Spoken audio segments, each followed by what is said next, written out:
Welcome back to the show. Today we are tackling the one thing that keeps every parent up at night. And no, it's not just the newborn crying.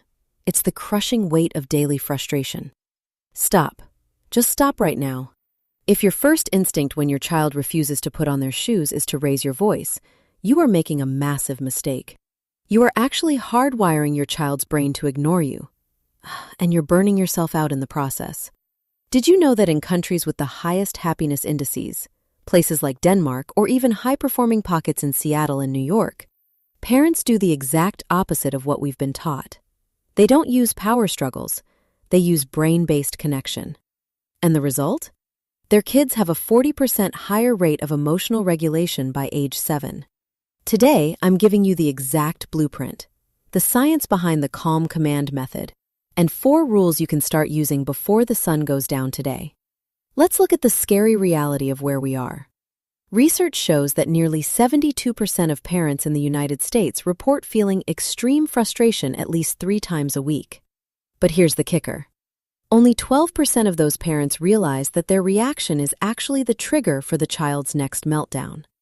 In high-achieving environments like Silicon Valley or the Upper West Side, where pressure is high, only about 15% of parents are using gentle boundaries. Yet those kids are the ones showing the highest levels of academic and social success. Do you recognize this situation? Imagine you're in the middle of a busy Target in Los Angeles. Your toddler sees a toy. You say, "No, not today, honey." They scream. You feel the heat rising in your neck. You say, "If you don't stop right now, we are leaving and no dessert for a week." What happens? The child screams louder because you just threatened their security. The result? You leave the store embarrassed, the child is traumatized, and nothing was learned. Or how about situation number 2? The morning rush in Chicago. It's 10 degrees outside. You've asked your 6-year-old to put on their coat 5 times. You finally snap. "Why do I have to repeat myself 1,000 times? Just put the coat on." The child freezes. Their brain goes into fight or flight mode. They literally cannot process your command anymore because their logical brain just shut down. Situation number 3. Bedtime in a quiet suburb of Dallas. You're exhausted. You say, "Go brush your teeth." They say, "No." You get into a 30-minute debate about the merits of dental hygiene. Result? You're both crying by 9 p.m. If this sounds familiar, you aren't alone. But this cycle is toxic.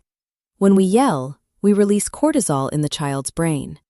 Over time, this creates kids who are more anxious, more prone to rebellion, and less likely to trust their own emotions. We are currently in the golden window of neuroplasticity. Between the ages of 2 and 10, a child's brain is like wet cement. Everything you do is leaving a permanent mark.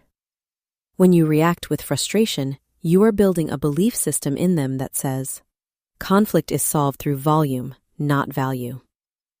If you miss the chance to correct this now, by the time they hit middle school in a place like Brooklyn or Miami, the consequences are irreversible. You'll be dealing with a teenager who doesn't know how to handle a no from a boss or a partner. Think of your parenting like a bank account. Every time you yell, you're making a massive withdrawal. Every time you use the secret to calmer parenting, you're making a deposit. A study from the University of Michigan followed 500 families for 15 years. The parents who stayed in the authoritarian lane had kids with a 60% higher chance of depression in their 20s. But the gentle boundary group? Their kids were 80% more likely to hold leadership positions. This affects their grades, their future salary, and even their physical health.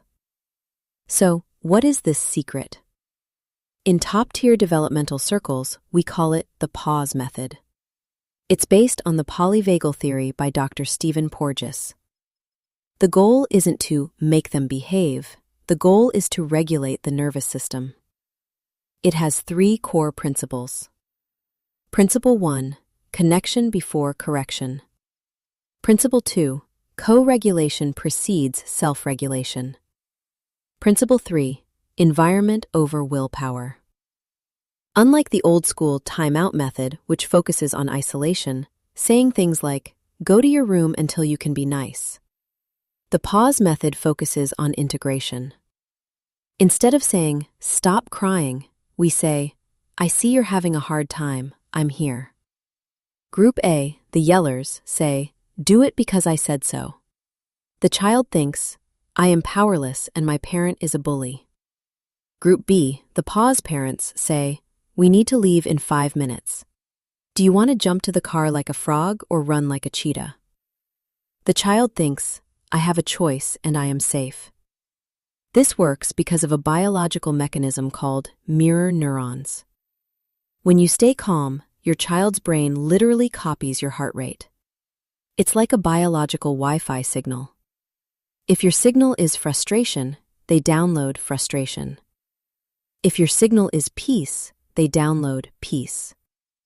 In places like Japan, the concept of shitsuke, or upbringing, focuses on the parent being the example of the behavior they want to see. Let's look at situations in practice. Situation 1, the screen time battle.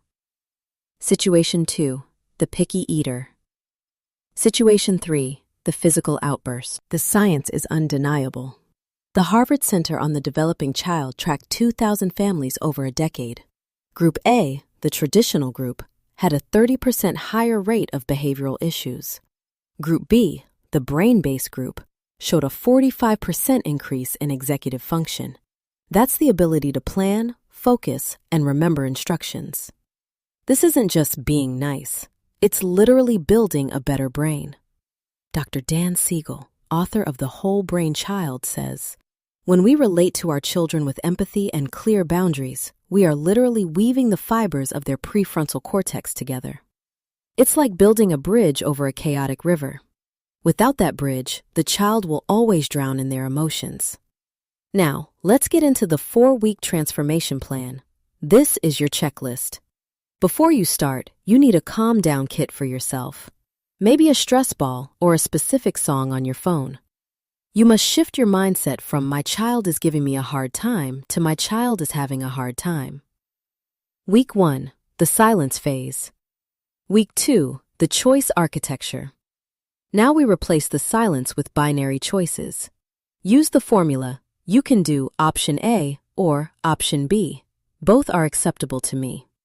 For example, do you want to brush your teeth before or after we put on pajamas? Do you want to walk to the bath or crawl like a bear? Avoid the mistake of giving an or else choice. Do it or no TV is not a choice, it's a threat. This week, aim for 10 choices a day. You'll notice your child feels empowered and the no phase starts to melt away. Week 3, the validation protocol.